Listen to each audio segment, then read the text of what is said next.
Hi everybody, I'm Bill Whittle, and this is The Firewall.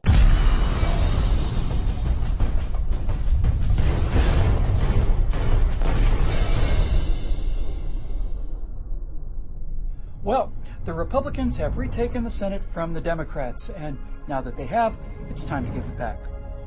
Not to the Democrats, of course, and not even to we the people. Now that Republicans have the Senate, it would be nice if actual conservatives lead the fight to return the Senate to its rightful owners. Now, you see these ancient old prudes here?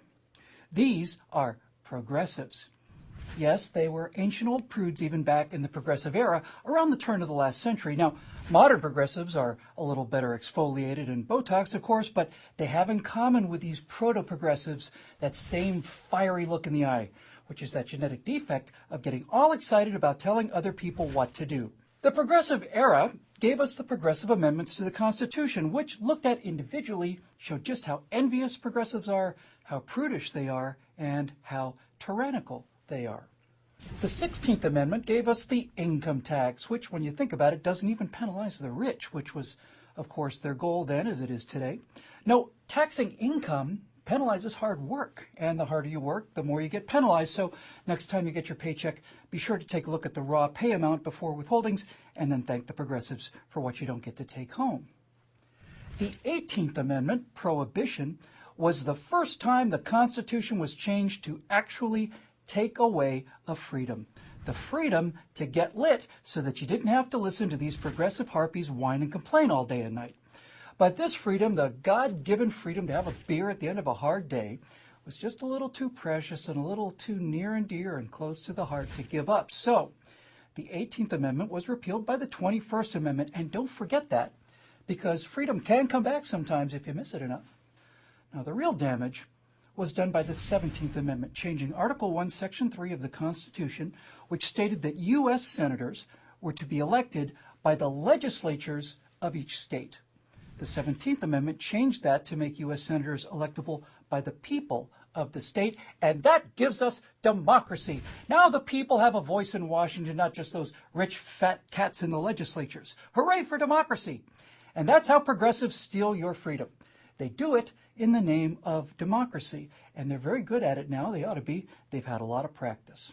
Because, first of all, those fat cats in the legislatures were, in fact, elected to the legislatures by the people of their state, so there's some democracy for you right there. But the main problem is the people already had a voice in Washington. It's called the House of Representatives. The House is elected directly by the people every 2 years, and the more people a state has, the more representatives that state has in the House. The Senate was never intended to represent the people. The Senate was supposed to represent the states.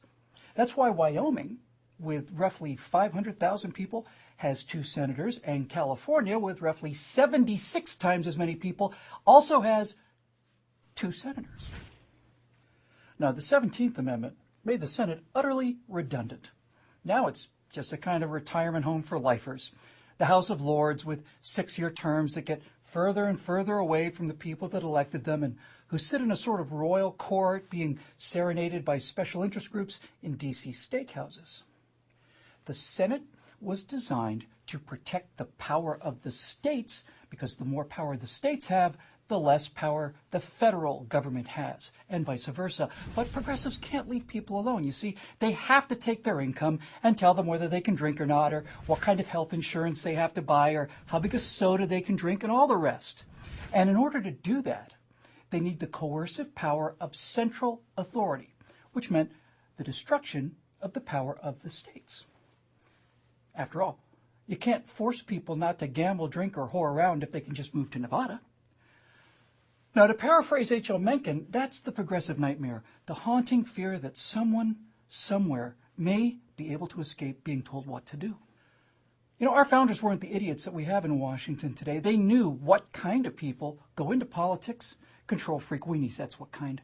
And they set up legal and structural barriers to put limits on just how much power jug-eared narcissists, sleazy used car salesmen, and dim-witted Botoxed harpies can actually accumulate.